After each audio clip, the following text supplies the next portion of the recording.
Hello everyone, कैसे हैं आप लोग। आशा करते हैं आप लोग बहुत अच्छे से हैं, खूब मन लगाकर अपनी पढ़ाई को कर रहे हैं। तो हम फिर से लेके आए हैं आप लोग के लिए निर्देशांक ज्यामिति का बहुत इंपॉर्टेंट क्वेश्चन दिया गया है।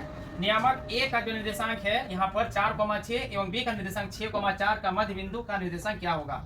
यहाँ पे हमें जो है मध्य बिंदु का निर्देशांक निकालने के लिए कहा गया। तो आइए हम पहले समझते हैं मध्य बिंदु क्या होता है। जैसे यहाँ पे जो है ए और बी जो दिया गया है, तो पहले हम एक रेखा खींचते हैं। ठीक है, जैसे मान लीजिए एक रेखा यहाँ पे खींच लिए, ये है ए और ये हो गया बी, यानी इसका ए बिंदु और ये वाला हो गया बी बिंदु। तो ए बिंदु का जो निर्देशांक दिया गया है ये है 4,6 और बी का जो निर्देशांक दिया गया है वो है 6,4।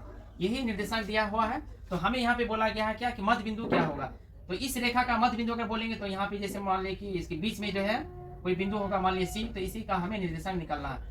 ठीक है, जैसे ये मान लीजिए एक्स और ये वाला वाई। तो मध्य बिंदु का यहाँ पे सूत्र जो होता है क्या होता है, ये हमें यहाँ पे समझना है। इससे पहले हमें समझना है कि ये वाला जो है जैसे 4 है, यहाँ पे 6 है, तो x1 का मान जो होगा, ये जो x1 का मान होगा ये हो जाएगा 4। तो पहले हम लिख लेते हैं यहाँ पे x1 बराबर 4 और x2 जो इधर दिया गया है बी में जो पहले लिखा हुआ ये हो जाएगा x2, x2 का मान हो जाएगा 6। और उसके बाद यहाँ फिर लिखेंगे y1 का मान हो जाएगा 6 और y2 का जो मान होगा वो हो जाएगा 4। तो हमें निकालना मध्य बिंदु।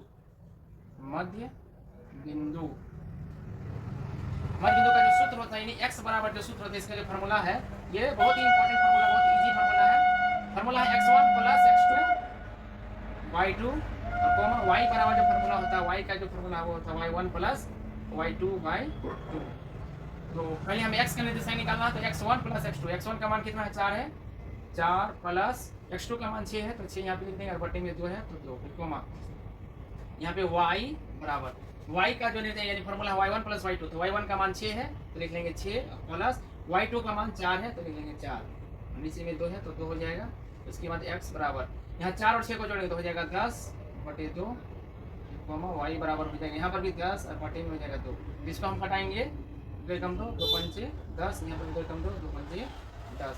तो x का जो निर्देशांक होगा, x का मान होगा 5 और y का जो मान होगा वो होगा 5। ठीक है, तो x का निर्देशांक भी 5 है, y का निर्देशांक भी 5 है। तो आइए देखते हैं कहाँ पे 5 और 5 है। तो ये बी में दिया गया है। ठीक है, यही डी इसका हो जाएगा सही आंसर। उम्मीद करते हैं आप लोग यह क्वेश्चन समझ गए हैं। तो मिलते हैं फिर अगले वीडियो में, तब तक के लिए जय हिंद।